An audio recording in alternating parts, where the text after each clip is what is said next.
Ar pirktumėte akcijas, kai pinigai plaukia į bitkoino fondus? Į juos ką tik įplaukė 2 milijardai 260 milijonų dolerių, o vienai akcijai profesionalai prognozuoja 80,96% augimą. Šiandien apžvelgiamos akcijos yra 4 daug potencialo turinčios kompanijos su žinomiausių Wall Street analitikų vertinimais, plus Vokietijos ūkio ir verslo nuotaikų duomenys bei 2 kripto rinkos naujienos. Tai žiūrėkite video iki galo, jeigu domitės investavimo tematika, jeigu žvalgotės investavimo idėjų, įžvalgų ar norite susikurti papildomą pajamų šaltinį iš investicijų ir ypatingai užsukote į šį kanalą pirmą kartą, spustelkite subscribe mygtuką ir ant varpelio.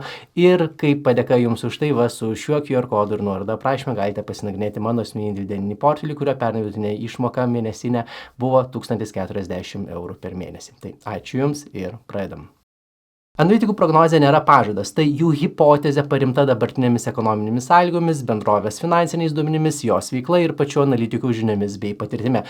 Tai prognozė artimiausiams 12 mėnesių ir kiekvienas analitikas ją skaičiuoja iš savo pelno prielaidų. Todėl vertingiau žiūrėti į kelių analitikų vidurkį ir į skirtumą tarp to vidurkio ir dabartinės akcijos kainos. Oklo yra vidutinės kapitalizacijos komunalinių paslaugų sektoriaus kompanija, tai mažųjų branduolinių reaktorių kūrėja. Jos akcijos per vieną dieną pakilo vertė 11,54%, nes Ontarijo vadovas įspėjo, kad Kanada gali apriboti sodrinto urano tiekimą ir urano kaina pakilo iki aukščiausio lygio per 7 mėnesius. Per pasarasis 50 dienų šios bendrovės akcijos krito vertė 27,1%. HC Wainwright analitikas Samir Josh suteikė kompanijai buy reitingą su $20 tikslinė kaina, o vidutinė 25 analitikų kaina siekia $79,88, tai yra 80,4% daugiau už dabartinę akcijos kainą. Kitos Dick's Sporting Goods didelės kapitalizacijos vartojimo prekių ir paslaugų sektoriaus kompanijos, tai yra sporto prekių prekybos tinklo, akcijos per vieną dieną krito vertė 30,68%, nes bendrovė paskelbė antrojo ketvirčio rezultatus ir smarkiai sumažino metinę pelno prognozę vienai akcijai. Per pasarąsias 50 prekybos dienų šios bendrovės akcijos kainos krito vertėje 43,5%. Tesla Advisory analitikas Joe Fieldman suteikė jai buy reitingą ir $255 tikslinę kainą, vidutinė 26 analitikų prognozė ateinantiems 12 mėnesių siekia $224,95 ir tai yra 81% daugiau už dabartinę akcijos kainą. AbCellera Biologics yra vidutinės kapitalizacijos sveikatos priežiūros sektoriaus kompanija, tai antikūnių vaistų kūrėja. Jos akcijos per vieną dieną pakilo vertė 17,81%. Kompanija pasiekė aukščiausią kainą per 52 savaitės. Rinkai toliau vertinant menopauzės vaistų antrosios fazės tyrimo rezultatus per pasarasis 50 dienų šios kompanijos akcijos pakilo vertė 137,6%. Trust Financial analitikė Siri Kripa Devarakonda suteikė buy reitingą kompanijai ir $10 prognozė 12 mėnesio, vidutinė 9 analitikų kaina siekia $17,13, tai yra 37% daugiau už dabartinę kainą. Kitos Academy Sports and Outdoors vidutinės kapitalizacijos vartojimo prekių ir paslaugų sektoriaus kompanijos, tai yra sporto ir lauko prekių prekybos tinklas, tai jos akcijos per vieną dieną krito vertė 5,79%, nes tą patį rytą didžiausias sporto prekių prekybininkas paskelbė prastesnius užlauktus rezultatus ir krito visos sektoriaus akcijų vertė. Per pasarasis 50 prekybos dienų šios bendrovės akcijos krito vertė 11,7%. UBS Group analitikas Michael Lesage suteikė jai hold rating ir $55 tikslinę kainą, vidutinė 19 analitikų prognozė siekia $59,95, tai yra 37,9% daugiau už dabartinę kainą.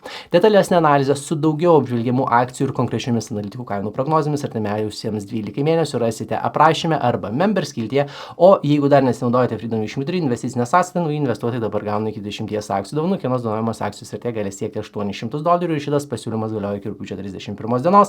Brokeris licencijuotas, investicijos paveldimas ir plačiau apie Freedom 23 dovanojamas akcijas ir apie jo siūlomas paslaugas rasite oficialią svetainę paspaudus nuorodą aprašyme.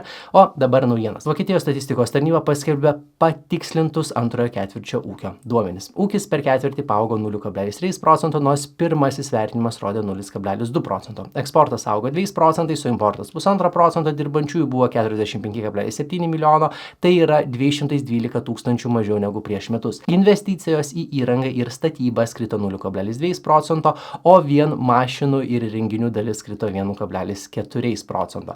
Vyriausybės vartojimo išlaidos augo 0,1%, lygiai tiek, kiek ir namų ūkių vartojimas. Palyginti su tuo pačiu laikotarpiu prieš metus ūkis augo 1%, eksportas 3,7%, o importas 2,5%. ING pasaulinis makroekonomikos vadovas Karsten Brzezinski teigia, kad nepaisant akivaizdžių kliučių, Vokietijos ūkis juda link geriausių augimų nuo 2022 metų. Vokietijos AFO institutas paskelbė rugpjūčio verslo nuotaikų tyrimų rezultatus, tai pagrindinis rodiklis pakilo iki 88,8 punkto, nors rinka tikėjosi 87,2. Liepą tas pats rodiklis buvo 86,7. Lūkesčių dalis pakilo iki 89,1 punkto nuo 86,8 punkto. Taip pat dabartinės padėties dalis pakilo iki 88,5 punkto nuo 86,5 punkto.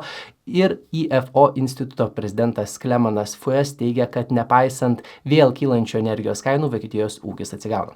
Bitcoino biržoje prekiavimo fondų duomenys parodė 6 įplaukų dieną iš eilės. Per vieną dieną į fondus įplaukė 337 milijonai ir 600 tūkstančių dolerių. Per 6 dienas iš viso įplaukė 2 milijardai 260 milijonų dolerių. Didžiausio valdytojo fondas surinko 206 milijonus 900 tūkstančių dolerių, o antrą pagal dydį fondą 104 milijonus 600 tūkstančių.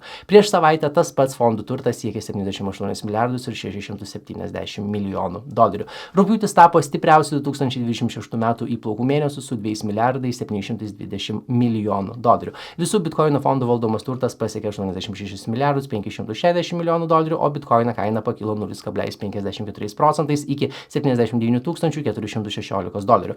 BTSE vyriausias veiklos vadovas Jeff May teigia, kad kylančią šitą rinką jis laikytų tik tuomet, jei kaina mėnesį išsilaikytų virš 100 tūkstančių dolerių. Ne Bitcoino kriptovaliutų fondai taipogi turi pokyčių. Į Ethereum fondus per dieną įplaukė 115 milijonų 570 tūkstančių dolerių, į Solanas fondus 33 milijonai 490 tūkstančių, o į XRP fondus 13 milijonų 820 tūkstančių. Per savaitę Ethereum fondai surinko 697 milijonus dolerių, o nuo pat pradžios jau 12 milijardų 150 milijonų. Ethereum kaina pakilo 0,03% iki 2483 dolerių, o per savaitę Ethereum paaugo 32%, XRP 53% ir Solana 34%. Presto Research tyrėja Ming Jung teigia, kad kalbėti apie kylančią rinką dar per anksti ir kad pinigų srautas atrodo kaip atsilikimo vymasis. S&P 500 indekso vertė pakilo 0,62%, o Nasdaq 100 indeksas pakilo 0,64%.